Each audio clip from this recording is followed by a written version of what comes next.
आज सुनिए कथाकार दीपक शर्मा की लिखी हुई कहानी गीदड़ गश्त। इसके पहले आपने दीपक शर्मा जी की कहानी सुनी थी कुंती बेचारी नहीं। ये कहानी कुंती बेचारी नहीं तू समझकर सुनिए। वही पात्र हैं, वही पृष्ठभूमि है, लेकिन कहानी आगे की है। अगर आपने कहानी कुंती बेचारी नहीं सुनी है तो उसका लिंक डिस्क्रिप्शन बॉक्स में आपको मिल जाएगा। प्रस्तुत है कहानी मेरी ज़ुबानी। मैं हूँ सीमा सिंह।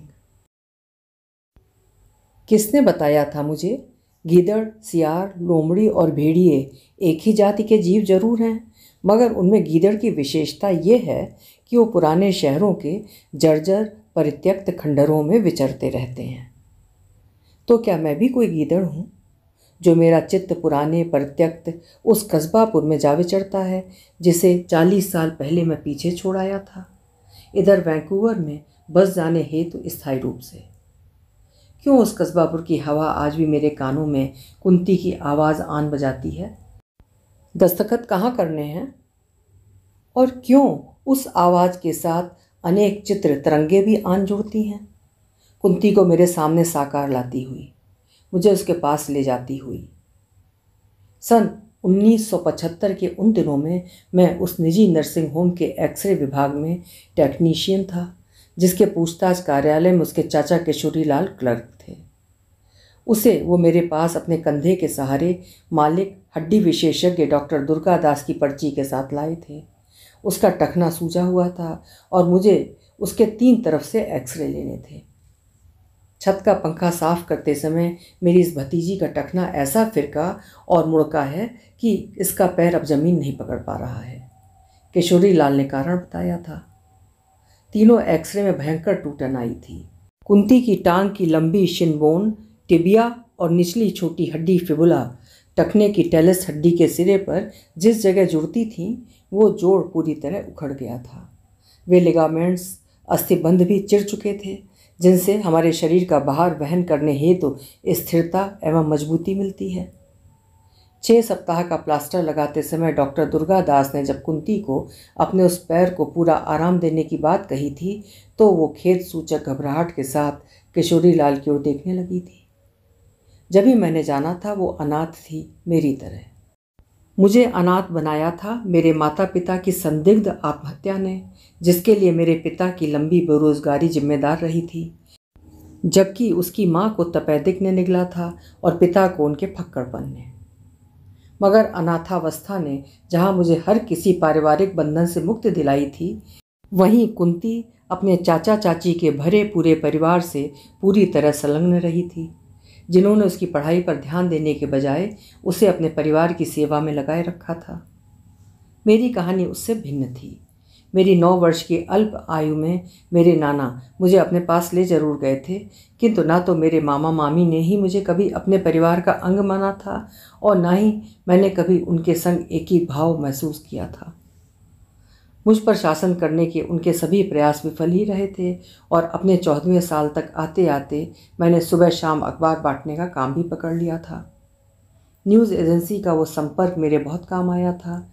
उसी के अंतर्गत उस अस्पताल के डॉक्टर दुर्गा दास से मेरा परिचय हुआ था, जहां उनके सौजन्य से मैंने एक्सरे मशीनरी की तकनीक सीखी समझी थी और जिस पर जोर पकड़ते मैंने अपनी सेवाएं वहां प्रस्तुत कर दी थी, पहले एक शिक्षार्थी के रूप में और फिर एक सुविज्ञ पेशेवर के रूप में। उस कस्बापुर में मुझे मेरी वही योग्यता लाई थी जिसके बूते पर उस अस्पताल से सेवानिवृत्त हुए डॉक्टर दुर्गा दास मुझे अपने साथ वहाँ लिवा ले गए थे। कस्बापुर उनका मूल निवास स्थान था और अपना नर्सिंग होम उन्हीं ने फिर वहीं जाकर जमाया था। कस्बापुर के लिए बेशक मैं निपट बेगाना रहा था, किंतु अपने जीवन के उस 22वें साल में पहली बार मैंने अपना आप पाया था। पहली बार मैं आप ही आप था, पूर्णतया स्वच्छंद और स्वायत्त। अपनी नींद सोता था और उस कमरे का किराया मेरी जेब से जाता था। जी जानता है कुंती से हुई उस पहली भेंट ने क्यों उसे अपनी पत्नी बनाने के लिए मेरा जी बढ़ाया था। जी से मेरे उस निर्णय को किसने अधिक बल दिया था? किशोरी लाल की ओर निर्दिष्ट रही उसकी खेद सूचक घबराहट ने, अथवा 18 वर्षीय सघन उसकी तरुणाई ने? जिसने मुझ में विशुद्ध अपने पौरुषेय को अविलंब उसे सौंप देने की लालसा आन जगाई थी। किशोरी लाल को मेरे निर्णय पर कोई आपत्ति नहीं रही थी और मैंने उसी सप्ताह उससे विवाह कर लिया था। आगामी 5 सप्ताह मेरे जीवन के सर्वोत्तम दिन रहे थे, प्यार मनोहार भरे, उमंग उत्साह के संग। कुंती ने अपने प्लास्टर और पैर के कष्ट के बावजूद घरेलू सभी कामकाज अपने नाम जो कर लिए थे। रसोईदारी के, झाड़ू बुहारी के, धुनाई धुलाई के।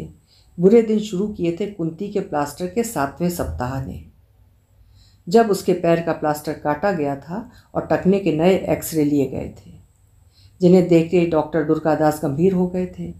मालूम होता है इस लड़की के पैर को पूरा आराम नहीं मिल पाया, जब ही इसकी फिबुला की ये प्रक्षेपीय हड्डी में लियोलस और टिबिया दोनों प्रक्षेपीय हड्डियां मौलियाई ठीक से जुड़ नहीं पाई हैं। उनकी सीध मिलाने के निमित्त सर्जरी अब अनिवार्य हो गई है। टखने में रिपोजिशनिंग, पुनः अवस्थापन अब मेटल प्लेट्स और पेंच के माध्यम से ही संभव हो पाएगा।